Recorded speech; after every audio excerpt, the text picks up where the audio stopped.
नमस्कार मित्रों। आज सुबह सवेरे मैं आप सभी के बीच में हूँ और आज जो मुद्दा है, चर्चा का विषय है हिंदू एकजुटता और धर्म परिवर्तन। बहुत हल्ला मचा हुआ है इस बात को लेकर के और ये एक उत्पाद बन गया है जिसको हर कोई केस करना चाह रहा है, लेकिन इसकी मूल जड़ पर कोई नहीं जा रहा है। मूल जड़ अगर आपको देखना है तो आज भी धर्म परिवर्तन हो रहा है। आज भी आदिवासी और हमारे दलित समुदाय के लोग हैं धर्म परिवर्तन कर रहे हैं। क्यों कर रहे हैं इसका कारण आज भी जिंदा है। वो कारण को हम इतने वर्षों बाद भी नहीं ख़त्म कर पाए। दूसरी बात, अभी वर्तमान में भयंकर तरीके से हल्ला मचा हुआ है।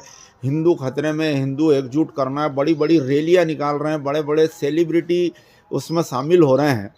लेकिन वास्तविकता में क्या है, आपको अगर सही देखना है तरीका तो किसी मिशनरी के उस टीम के साथ में जुड़ जाओ और देखो कि वो धर्म परिवर्तन किस तरह से करते हैं। आप देखेंगे वो उस जगह पर जाते हैं जहां व्यक्ति जाने से पहले 10 बार सोचता है कि यार क्या करना, कौन जाएगा, बहुत इंटीरियर का गांव है। तो हम हिंदू एकजुटता कहाँ ला रहे हैं? हाईवे पे, सड़कों पर, महानगरों में। ये हिंदू एकजुटता की हम अलग जगा रहे हैं। और वो लोग कहाँ जा रहे हैं? वो सीधे सुबह उठते हैं और उन गांवों में पहुंचते हैं जिन गांवों में सुबह से चाय पानी नाश्ते का अभाव होता है। लोग जानते नहीं हैं, सूखी रोटी और मीठे पानी से अपना पेट सुबह से भर लेते हैं, ठीक से दूध भी नहीं मिलता उनको। वो उस जगह पर जाके काम करते हैं। उन लोगों को इस बात के लिए तैयार कर देते हैं कि आप उठो और एक अच्छा बेहतर जीवन जियो। वो इसके लिए तैयार करते हैं। वो उनका बाइबिल हो, उनके धर्म ग्रंथ हो, उनको धर्म के प्रति प्रेरित करने का काम तो लास्ट में करते हैं। तब करते हैं जब मानसिक रूप से व्यक्ति बहुत मजबूत हो जाता है कि वास्तव में अभी तक तो मैं क्या जीवन जी रहा था, जीवन तो आज जी रहा हूँ।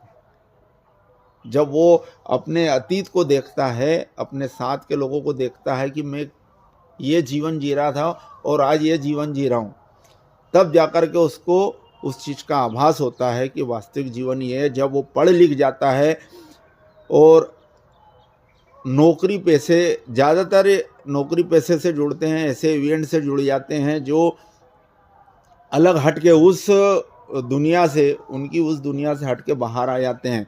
तब वो 4 लोग और भी देखते हैं तो कुछ भी नहीं करते हैं। वो आखिरी में जब व्यक्ति तैयार हो जाता है तब वो अपनी प्रार्थनाओं से, अपने धर्म से जोड़ने के लिए उसे तैयार करते हैं और वो तैयार नहीं, खुद ब खुद तैयार हो जाता है। ये चीज़ें देखें। आज खतरा बता रहे हैं तो सब कुछ अपने पास है, छोटे से लेकर के बड़े पद तक सभी हिंदू हैं। फिर खतरा क्यों है?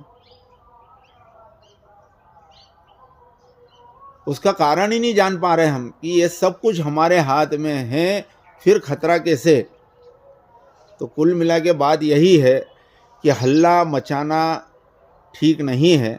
ज़मीन पे काम करना ज़्यादा बेहतर है। ये सड़कों पर घूमने के बजाय, सेलिब्रिटियों को इकट्ठा करने के बजाय हिंदू संगठित करने के लिए उन ठेठ गाँव में जाएं, उन आदिवासी भाइयों के बीच में जाएं, उन दलित समुदाय के बीच में जाएं और उनसे देखें कि भाई आप लोगों की आवश्यकता क्या है। वो अपना जीवन जी रहे हैं, अपना कर्म सब जाति में, जाति भेद मिटाने की बात नहीं कर रहा हूँ। जातियाँ तो होना चाहिए, एक सिस्टम है काम करने का, लेकिन कर्म अपना अपना करें। जब भी मौका आए साथ में खड़े होने का धार्मिक रूप से, तो संगठित होकर एक साथ खड़े रहे बगैर किसी भेदभाव के। ये नहीं कहे कि ये फला जाति का है, फला जाति का, इसको दूर खड़ो, ये मेरे पास में कैसे खड़ा हो गया, तेरी औकात है मेरे पास खड़े रहने की। ऐसे शब्द भी जो सामने आते हैं तो इन्हें अब भूलना पड़ेगा। बीत गया दौर, आज इस कंडीशन में आ गए हो कि हम इतिहास पढ़ते हैं। इतिहास में हमने कभी ये नहीं पढ़ा कि हमने इतने देशों पे शासन करा।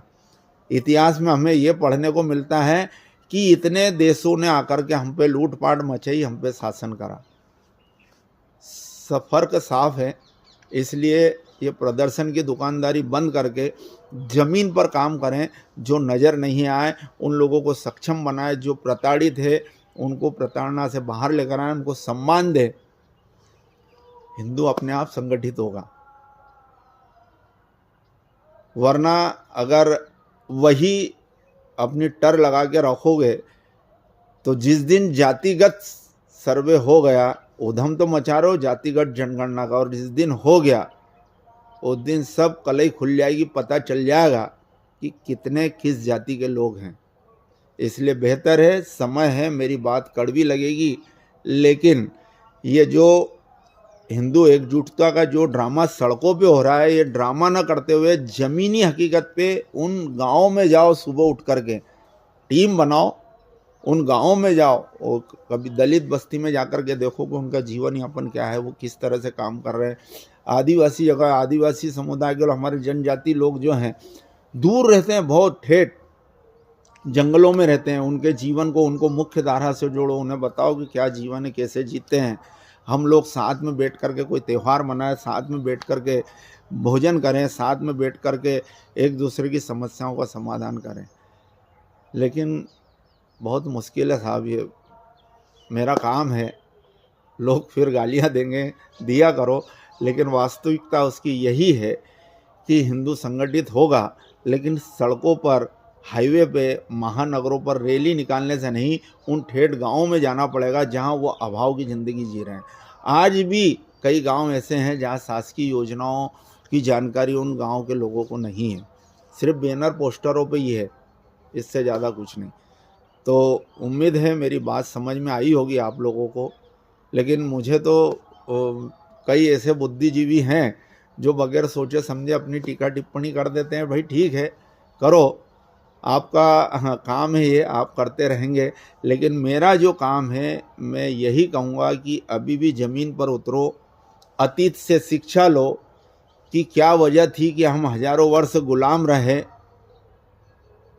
और क्या वजह थी कि हमारे लोगों ने धर्म परिवर्तन करा, मुस्लिम बने, इस्लाम धर्म कबूल करा। आज वर्तमान में देखें तो ईसाई धर्म अपना रहे हैं। क्यों अपना रहे हैं? इनके कारणों पे काम करो। आज भी कोई जोर ज़बरदस्ती धर्म परिवर्तन नहीं हो रहा है। आप अगर सुबह से, मैंने जैसे कहा कि सुबह से निकलेंगे और ये मिशनरियों के एजेंडे पे घूम करके देखेंगे, उनमें शामिल होकर के देखेंगे, तो पता चलेगा कि वो किस तरह से व्यक्ति को धर्म अपनाने के लिए तैयार करते हैं। वो अपनी धार्मिक पुस्तक, ग्रंथ बहुत बाद में देते हैं, पहले तो उसको डेवलप कर देते हैं, मानसिक रूप से इतना मजबूत कर देते हैं कि वो खुद तैयार हो जाता अपने आप शामिल होने के लिए। तो फिर निवेदन कर रहा हूँ आपसे कि ये ड्रामेबाजी बंद करें और ज़मीन पर काम करें, तो हिंदू संगठित होगा, हिंदू एकजुट होगा और धर्म परिवर्तन रुक सकेगा। और लोगों को ये बताओ कि हम सत्य हैं और सनातन हैं, आदि और अनंत हैं, हम सभी सनातनी हैं। सनातन वो जो एक बात कहता है अपने धार्मिक स्थलों से कि विश्व का कल्याण हो, प्राणियों में सद्भावना हो। दुनिया में सिर्फ हमारे ही धार्मिक स्थलों से ये बात होती कि विश्व का कल्याण हो, प्राणियों में सद्भावना हो। बाकी सब अपनी अपनी बात करते हैं, वो है उसको मार डालो, उसको काट डालो, ये सारी बातें होती है। बहुत कड़वी बात बोल रहा हूँ, आप लोगों को समझ में आएगी। लेकिन फिर अपनी बात यह कहते हुए मैं विराम देता हूँ कि धर्म परिवर्तन के कारणों को देखें। इतिहास में धर्म परिवर्तन क्यों हुआ, मुग़ल शासकों ने यहाँ पर आकर के इस्लाम को किस तरीके से फैलाया वो जाने, उसके बाद ईसाइयों ने यहाँ आकर के अपने धर्म को किस तरीके से फैलाया ये जाने, और क्या वजह थी कि हमारे लोग धर्म परिवर्तन करते गए।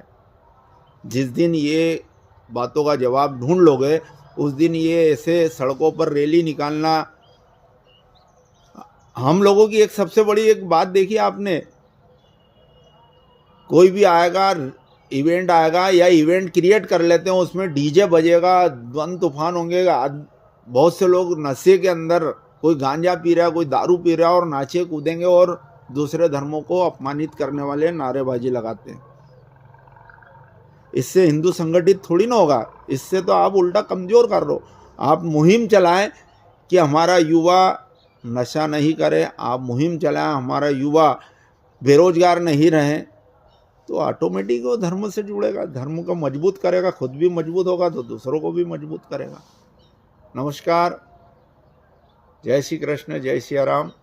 मिलते हैं फिर कल कुछ बोल वचन के साथ। आप लोग गालियां देना तबीयत से, जिसको पसंद आए वो मेरे बताए अनुसार कुछ काम करना, और जिसको समझ में नहीं आया वो गालियां देना। अपनी अपनी दुकानदारी जमाना है, जमाते चलो।